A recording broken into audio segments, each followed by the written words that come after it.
One of the biggest lessons I learned in how to tell a story on Finding Nemo was the lesson in flashbacks. One of the biggest things you'll hear or read about in film books or if you go to film school is, it's very hard and very difficult, and you should often not tell something in flashbacks. If you have to tell in flashbacks, then you're doing something wrong.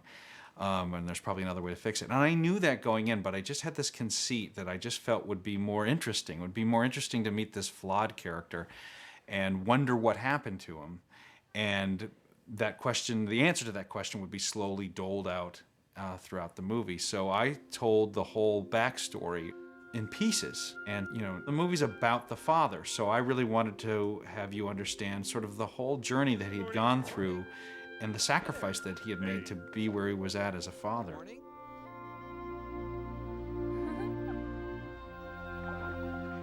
I started the first flashback at the beginning of the movie with just love at first sight.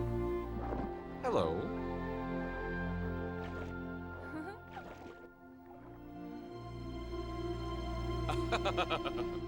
Really? No, I think that's a very pretty name. Well, I swim a lot. Pectorals like these don't come naturally,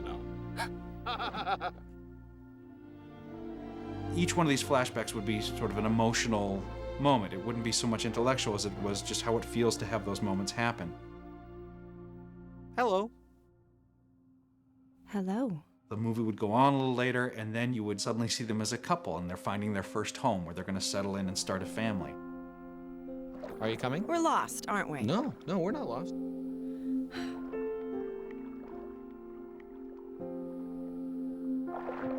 Honey, just ask somebody.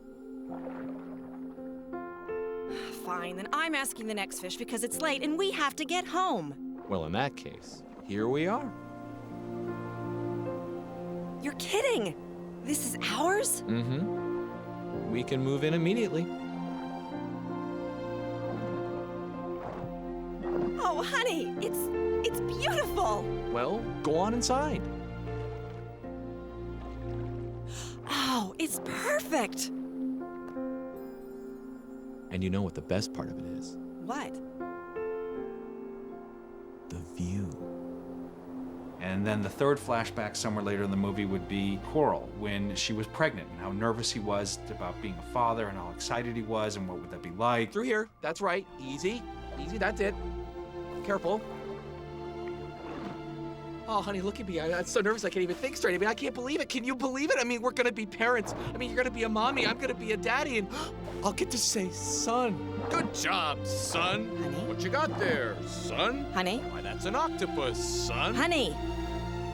Time to wait outside. Oh, right. Oh, okay, sorry. See you later, son. Out!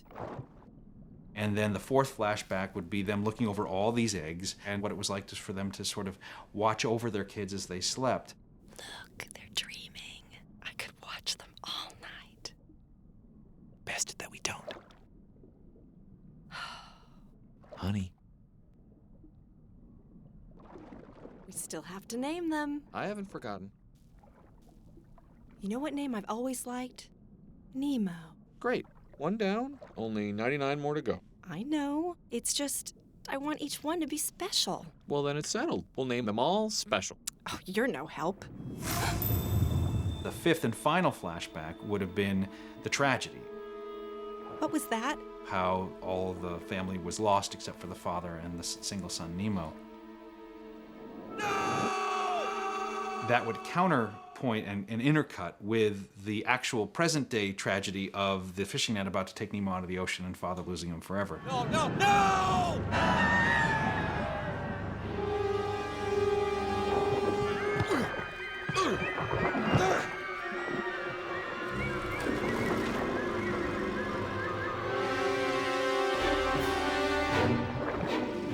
What's going on?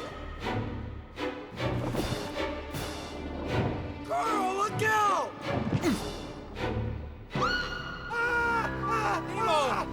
Nemo! Nemo!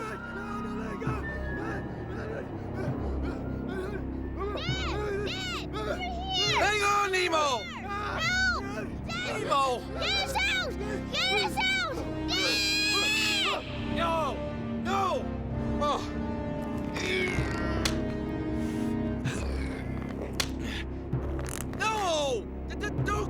up, please! You can't! Go down! Stay down!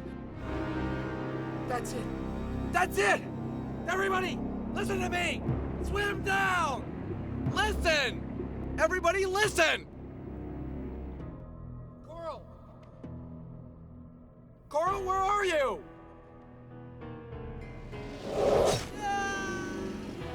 I was always excited about just shaking it up, just having that different pattern of watching a movie that instead of the typical A, B, and C structure. Swim down! Swim down! Swim down! Swim down! Swim down! Swim down!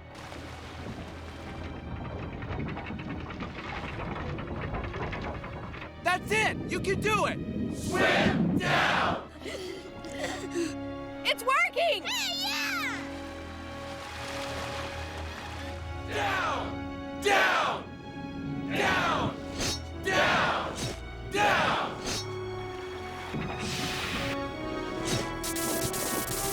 And it actually kind of worked. And if you were to just watch any of those moments, or especially the climax, it really had something there.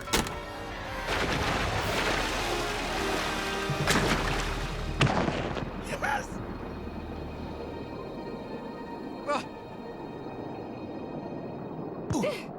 Dory! Dory! But the byproduct of it that I was not expecting was you didn't like the main character. I mean, he has to be a very worried, overprotective, anxious character for the story to make sense. There! I was getting advice from my peers here at Pixar that why don't you just try telling this backstory at the very beginning? Just tell it linearly.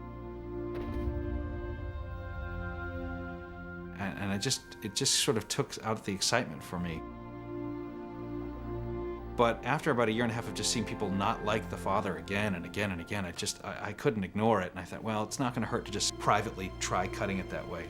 And the minute I took all those moments out and put them all to the front, not only were you immediately caught up in it, but you immediately empathized with the father. I won't let anything happen to you. And so even though for the rest of the movie, from right after that first prologue, he complained just as much, he was overprotective just as much, he was just as anxious, I didn't have to change any lines, I didn't have to change any present day scenes. It's because you understood where he was coming from. You suddenly saw the world from his point of view, and it just made all the difference in the world. I did everything I could. I might still try to do a flashback, here or there in another movie, but I've really learned my lesson about what it can and can't do for you.